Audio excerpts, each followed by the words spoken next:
ajouterai à ce que j'ai évoqué précédemment, ils vont suivre en plus la manière dont la profession progresse. Nombre d'adhérents aux fédérations de coach. Ça c'est intéressant parce que quand vous adhérez à une association de coaching, à une fédération, eh bien de fait vous vous placez dans le cadre du code de déontologie de cette fédération. Et ce code de déontologie devient opposable à vos clients, que vous le citiez ou non d'ailleurs dans votre contrat. Eh bien, le fait même que vous soyez adhérent d'une des fédérations, le code de déontologie, votre client peut vous rechercher en responsabilité si vous ne l'appliquez pas. Ça, c'est un élément important à connaître. Voilà. Nombre d'adhérents dans les fédérations, nombre de coachs et de superviseurs accrédités par les fédérations, nombre de formations labellisées au niveau européen, aussi bien les formations de superviseurs, les formations de coachs, voilà, qui sont voilà, des éléments d'observation de la progression de cette profession. Bien sûr également l'avancée vers un code de déontologie commun. Alors aujourd'hui, nous avons un code de déontologie partagé, commun et ouvert pour pouvoir accueillir de nouveaux signataires. Aujourd'hui, le MCC et Association for Coaching sont deux signataires d'un code de déontologie global que je vous invite à lire parce que, notamment pour ceux qui s'engagent dans la formation, il est particulièrement intéressant et efficace. Et puis, bien sûr, sous surveillance, la crédibilité des instances de recours et de sanctions. Alors, bon, pourquoi est-ce que nous sommes concernés? On n'a pas vraiment conscience d'être dans un cadre juridique quand on fait du coaching. Alors, dès qu'on exerce à titre onéreux, en fait, on est placé dans un cadre contractuel. Même si on n'a pas de contrat écrit, et moi de temps en temps je découvre, j'entends des choses qui me font très peur, des coachs qui travaillent sans contrat écrit, n'imaginent pas qu'ils sont pour autant dans un engagement contractuel avec le client à partir du moment où il paye. C'est un peu comme, en quelque sorte, on dit un CDI n'a pas besoin d'être écrit. Ben oui, il n'a pas besoin, à partir du moment où il a la première paye. Mais pour autant, ça ne veut pas dire qu'on est hors du cadre du droit. Voilà. Donc avoir conscience de ça, on est dans un état de droit. Cet état de droit, il est caractérisé par une hiérarchie, un principe de hiérarchie des textes de droit. Les textes supranationaux, c'est ce qui domine. Ensuite, on a la Constitution. La Constitution ne peut pas être contraire aux textes traités internationaux. Donc on a des textes internationaux, directives européennes, ça fait partie de l'international, la Constitution, les lois, les décrets, les arrêtés, et ensuite les conventions. Voilà. Donc, tous ces textes-là, eh bien, c'est un corpus qui nous entoure et qui définit les domaines dans lesquels on a des droits et des règles à respecter, des droits et des obligations. Alors, juste comme ça, pour que vous ayez un petit aperçu, on est concerné par le droit des sociétés. Quel statut? C'est important. Ça va définir aussi des éléments sur le plan fiscal. On paye des impôts. Sur le droit social, sur le droit des contrats, on est concerné par le droit des contrats. Pourtant, qu'est-ce qu'on ignore sur les dispositions du droit des contrats? On a le code pénal. Alors là, on fait partie des professions qui sont concernées par les articles du code pénal qui relèvent du secret professionnel, mais aussi de l'obligation de signalement.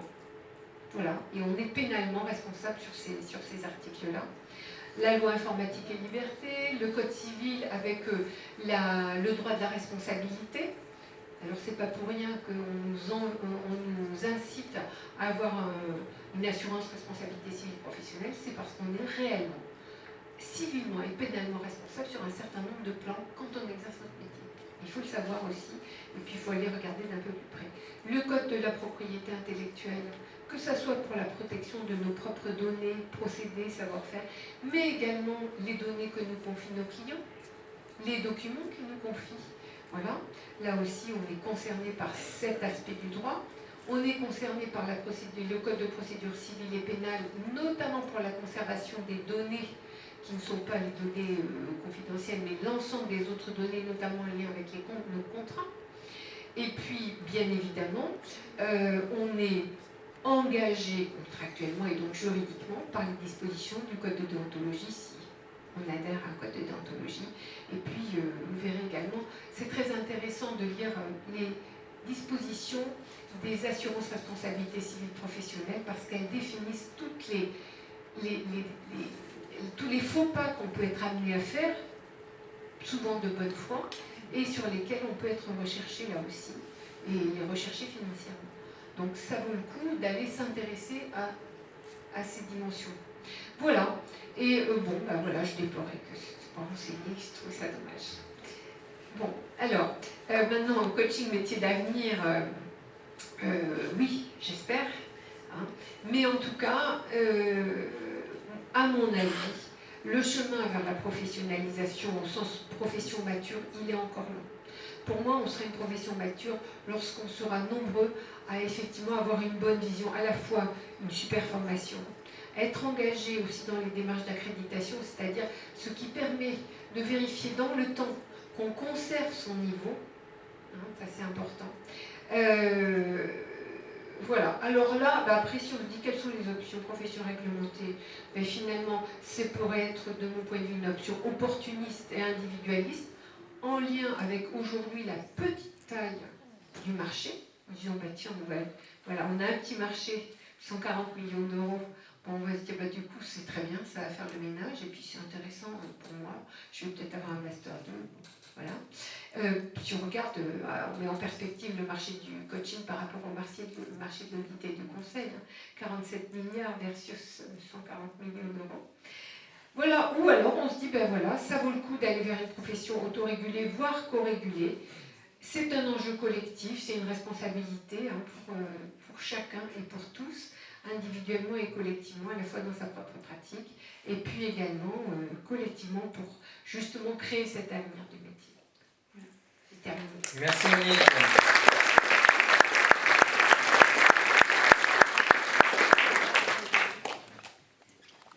Alors, Pierre Blanc-Salmoun, Pierre, tu te présentes en général comme un dinosaure du coaching. Je voudrais savoir, finalement, bah alors, dans ton Jurassic Park du coaching, c'est comment?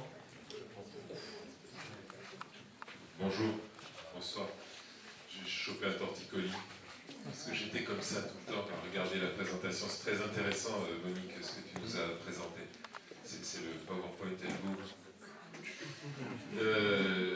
Aux âges néolithiques du coaching, il y avait des grands reptiles. Olivier de Villard, Catherine Caillard,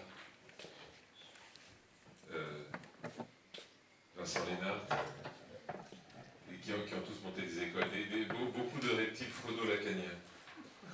Et peu à peu, moi j'ai été un petit scarabée à l'époque, Christian Garon, qui n'était pas freudo-lacanien pour le coup. Et moi j'ai évolué, je suis devenu un mammifère, c'est-à-dire que de grands, forts et solides reptiles, je suis devenu petit et fragile mammifère lorsque j'ai découvert en Australie une approche que je pratique maintenant qui s'appelle l'approche narrative, et qui est très intéressante et très efficace en coaching. Ça n'empêche pas de se poser une question quand on entend ce que nous explique Monique, c'est cette déontologie, cette éthique, dans la vraie vie, ça donne quoi? Alors, c'est quelques questions que je voulais partager avec vous. Au-delà du Conseil de l'Europe et des réglementations qui sont très importantes, et de la zapette que j'ai totalement oublié de prendre, merci beaucoup. J'ai des camarades qui veillent. On ne se moque pas. Est-ce que je suis un vrai coach éthique dans ma vraie vie? Alors, quand vous regardez le bulletin d'inscription à cette conférence à laquelle vous participez, vous voyez que les deux autres, donc Monique et Stéphane, ils ont des compétences. Monique, elle est décrite comme coach professionnel de dirigeant manager, ça veut dire qu'elle sait faire des trucs. Superviseur de coach. Stéphane, maître de conférence, directeur du master, coach et médiateur professionnel, il sait faire des trucs, c'est des compétences, c'est des savoir-faire. Moi, coach depuis 25 ans, membre fondateur d'honneur de l'Association européenne de coaching, c'est juste que je suis vieux, moi.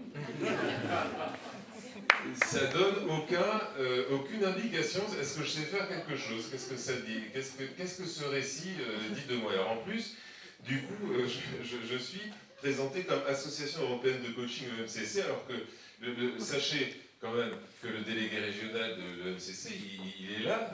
C'est Évrard Bourg-Sèche, lève-toi, parce que c'est ceux qui vont s'inscrire à l'EMCC après, comme ça, voilà. Et puis, alors c'est bien, je suis très content parce que c'est un jeune, et que c'est bien qu'on ait des jeunes qui reprennent l'EMCC. Du coup, ce que ce récit dit de moi, c'est que je suis une espèce de notable, voilà, un peu comme une espèce de truc posé là, et donc peut-être une référence en termes déontologiques, puisque je suis depuis 25 ans néolithique, grand reptile, jurassique, phono-lacanien, et en fait je sais faire d'autres trucs, je sais faire des trucs, voilà. Donc déjà, je tiens à vous dire que je sais faire des choses. Donc, j'ai commencé en 88 à faire du coaching. La plupart d'entre vous n'étiez pas nés. Encore que. Et puis, en 2004, donc, j'ai écrit un bouquin qui s'appelle L'art de coacher, qui est un livre qui m'a valu d'ailleurs les honneurs de la Miviludes, dont on parlait tout à l'heure, puisque dans ce bouquin, je raconte au début une histoire très douloureuse qui m'est arrivée. C'est un de mes clients en coaching qui s'est suicidé, qui s'est pendu. Ce qui est un gros trauma bien sûr pour sa famille et pour moi aussi qui l'accompagnait. Et donc la Miviludes, mission d'investigation contre les dérives sectaires, s'est emparée du livre en disant « Ah, voyez, le coaching, ça pousse les gens à se suicider. » Super. Donc, en 2005, Michael White, qui est le fondateur de l'approche narrative, vient enseigner en France pour la première fois. En 2004, en fait, moi je raccroche les wagons en 2005. Chez Médiate Coaching, donc les années médiates, brasse coulée, narrative, randonnée, sortie de route, ça veut dire que cette approche-là, que je trouvais merveilleuse, éclairante, éthique, respectueuse, j'y comprenais rien en même temps, c'est-à-dire que j'avais envie de faire ça toute ma vie, mais j'y arrivais pas, donc voilà, je le dis, j'ai mis du temps, je suis une vendange tardive en narrative. 2008, je pars en Australie, là, grand bonheur de rencontrer des coachs et des thérapeutes et des praticiens, des travailleurs sociaux qui développent cette approche dans tous les sens. Je reviens avec des petites étoiles dans les yeux et avec quelques autres, je crée une école comme les dinosaures, mais l'école de mammifères, la fabrique narrative. Qui existe toujours, et on commence avec l'équipe de la fabrique à traduire, à publier, à adapter des choses au coaching. Mais là, je suis perplexe depuis. Qu'est-ce que je fais? Qu'est-ce que je fais dans les entreprises? Qu'est-ce que je fais quand j'amène ces belles idées, ces belles méthodes du coaching dans des entreprises qui sont souvent des multinationales, qui sont intéressées que par le pognon dans la poche de l'actionnaire? Est-ce que ça c'est éthique? Donc ces questions-là, 2016, cette année, coming out, voilà, je les pose à haute voix plutôt que de les poser à voix basse. Alors premier élément, j'ai aucune formation de coaching. Alors moi je suis comme le plombier qui arrive avec son tournevis là. Moi j'ai même pas eu 2 heures, vous savez les trucs coaching par internet, devenez coach en 12 heures par une simple pression du doigt. Moi j'ai même pas eu ça. J'ai appris sur le tas. Alors je me suis démerdé pour apprendre le coaching.